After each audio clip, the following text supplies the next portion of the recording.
Hey Trek Gang, what's going on in this week's episode of the Boeville Newtown? Well, it's right over here. Stand by and we'll get into what's happening this week.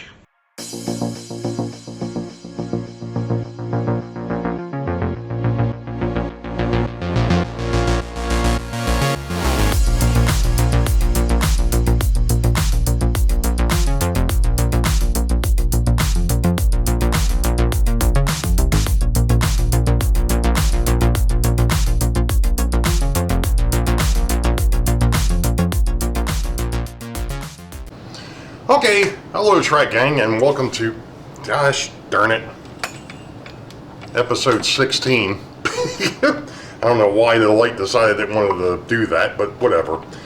Welcome to episode 16.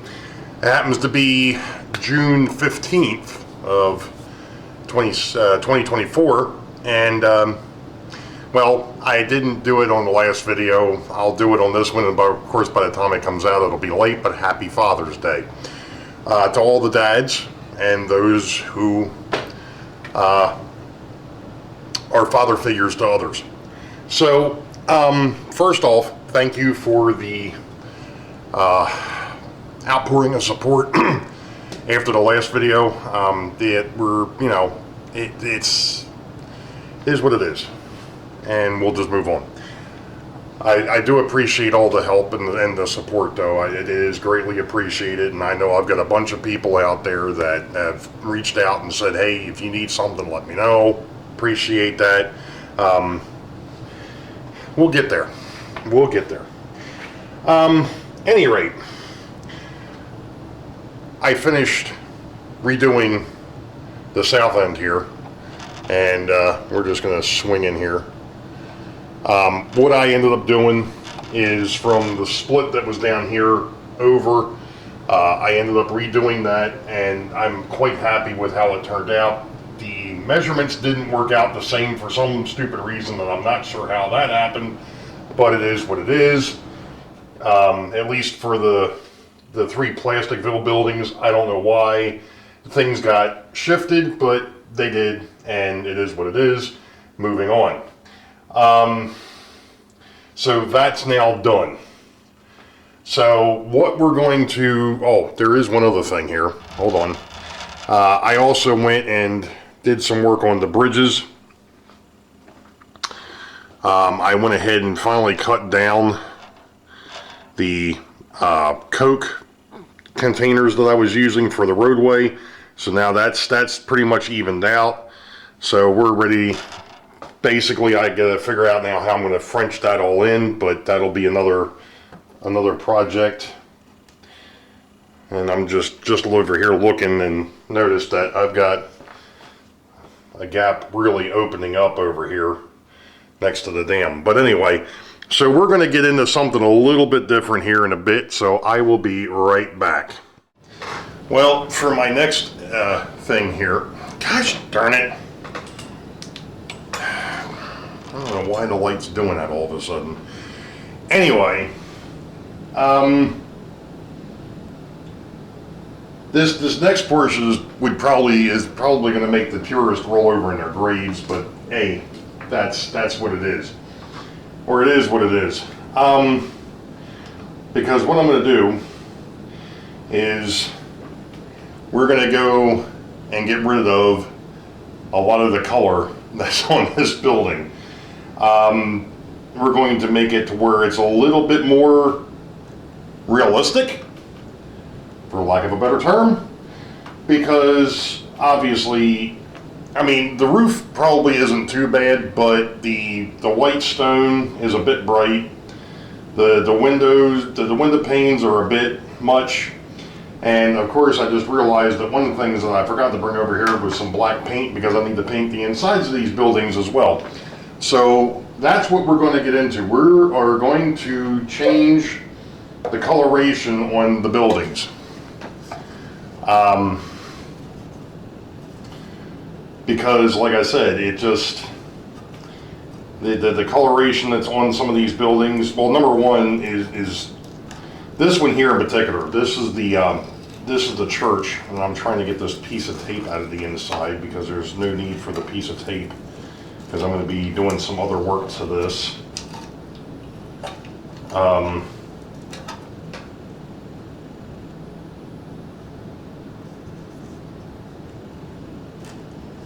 sure what is going on here. Oh, I see. Why was that done like that? Sheesh. That was some old masking tape. I think what I was trying to do is I was trying to, yeah, now I remember. I had taken an index card to the inside of this building and taped it in there to try and hide the light bleed that was happening. And needless to say, that didn't work. So, out with the old and in with the new. Anyway, what I was saying is as you can see, I mean, this thing has been glued together, and it's starting to really discolor. The roof is really discolored as well. Not to mention the fact that it's very shiny. Obviously, that's not what we're looking for. So we're going to make some changes to these, try and dress them up a little bit, I guess, for lack of a better term, and see what we come up with. Like I said, I mean, taking these old Plasticville buildings and recoloring them is probably going to make some people cringe, but it is what it is. So we'll be back. All right, track gang. It's now Thursday. It's been an interesting. That's it. This is going into the other port. I don't know why it's doing that. Anyway, the light is hooked up to the battery, and I guess there's one port on this thing that it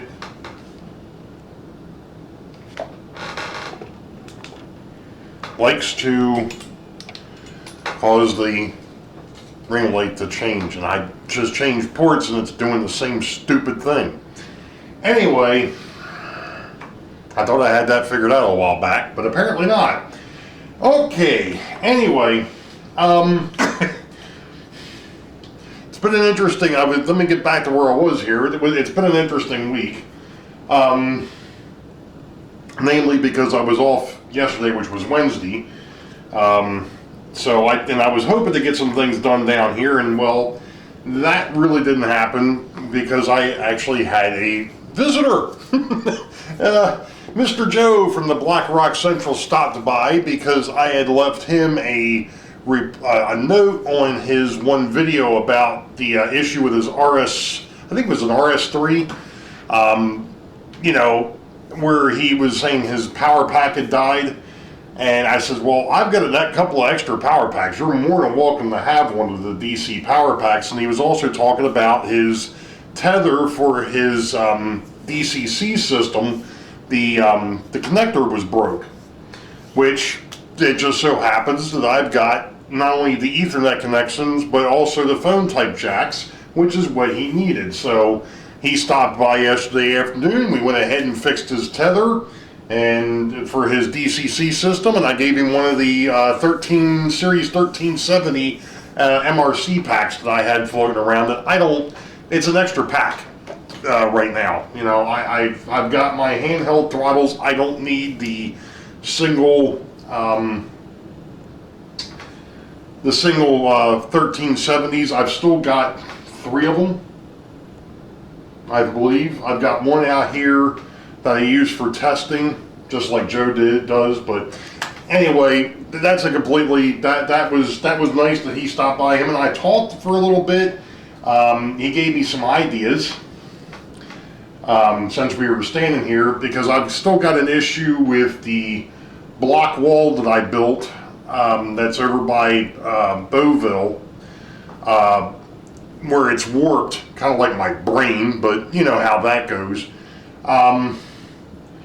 And I've been sitting here thinking of things that I could possibly do with it. I actually scored the back of it the other night to see if I could get it to lay flat, and that didn't help. And he had a thought, and we're going to go ahead and we'll give that a shot, but not in this video. I'm going to get back to what I was working on. as you all know, I've got a bunch of the older style Plasticville and vintage plastic buildings, which had, I don't know why they did this, but back in the day, they came very colorful, you know, the sky blues and the off yellows and things of that nature. The colors that you normally wouldn't see on a building.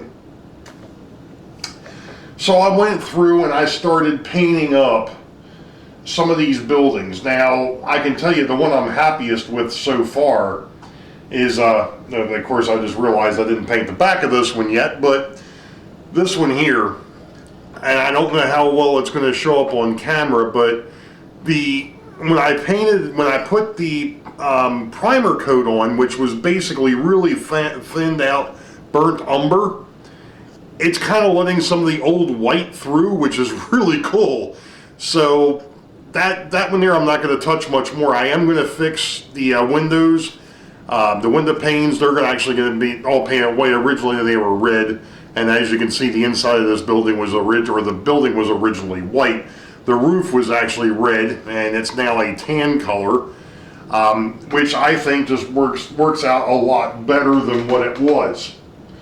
So that's that one. This one here is the U.S. Post Office. Now, of course, it's really shiny, but this here was that off yellow, and now it's a it's a nice stone color, as you can see. And even the roof has been. Did I touch this roof? I did not touch this roof.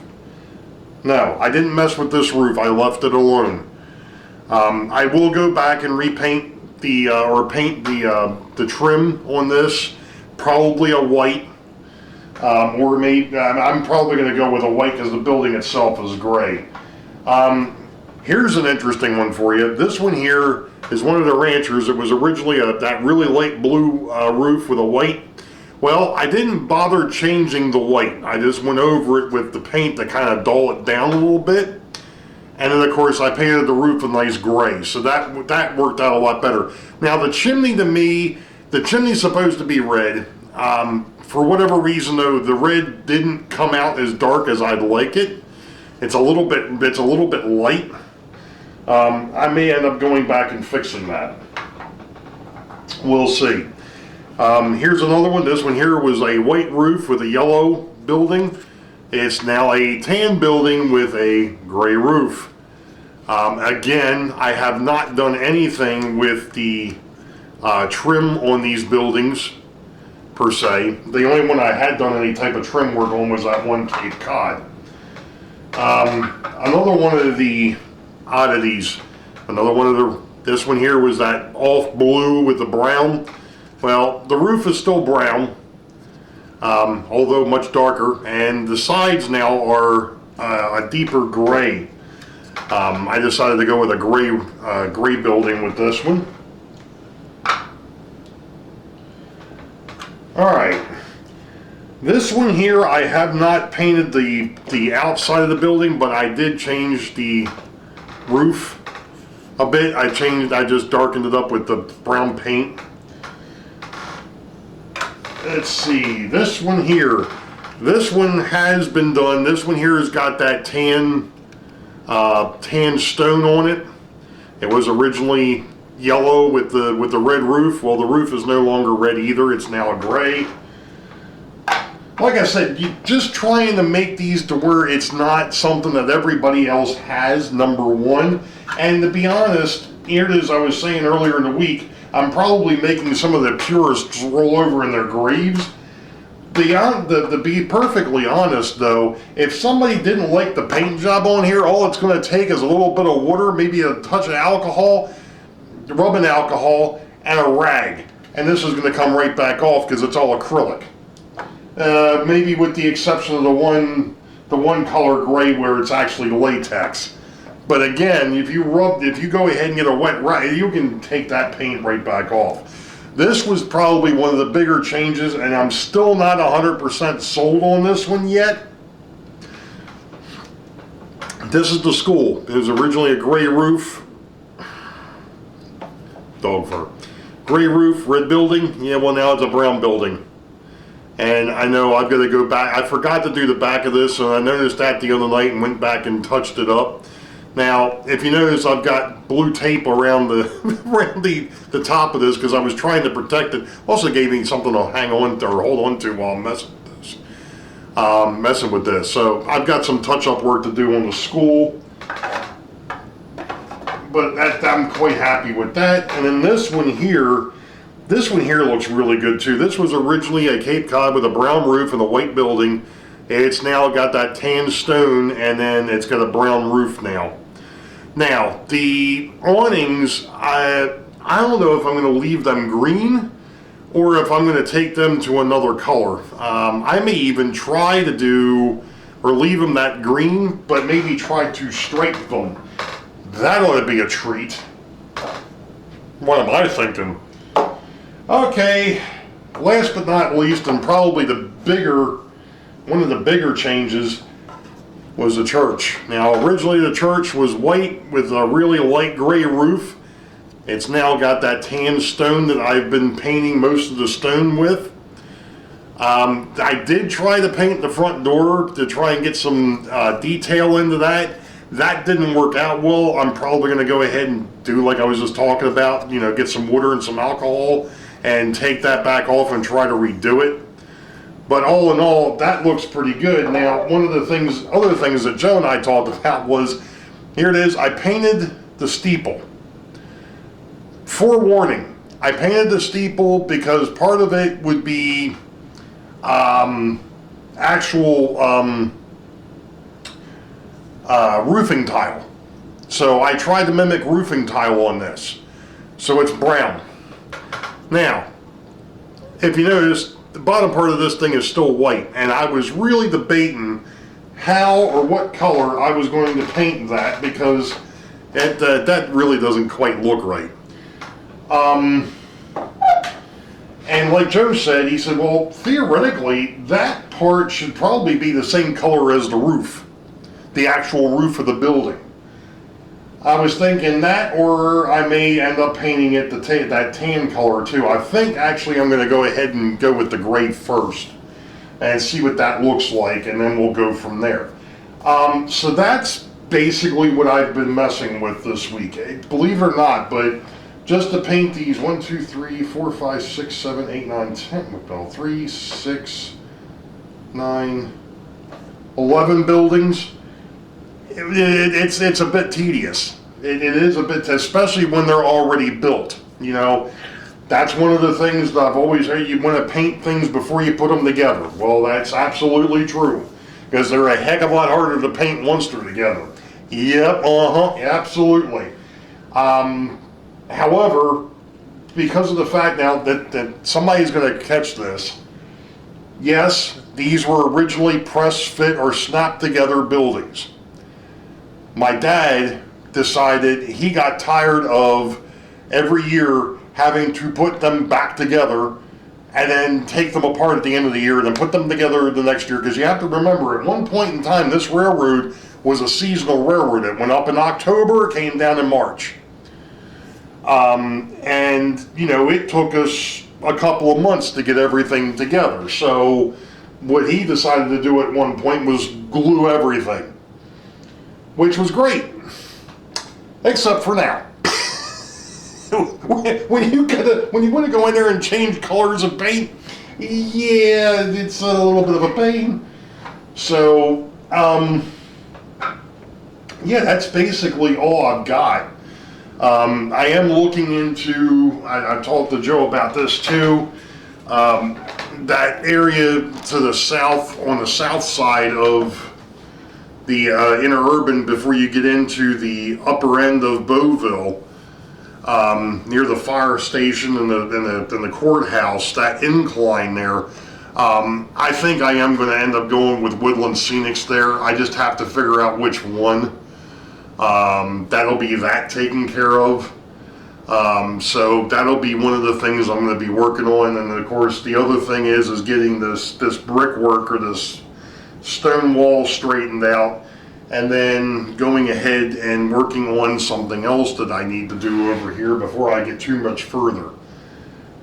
So with that being said, don't forget this Sunday is Sidetrack Sunday on my channel, 8 p.m. US Eastern. That is the 26th, no, the 23rd.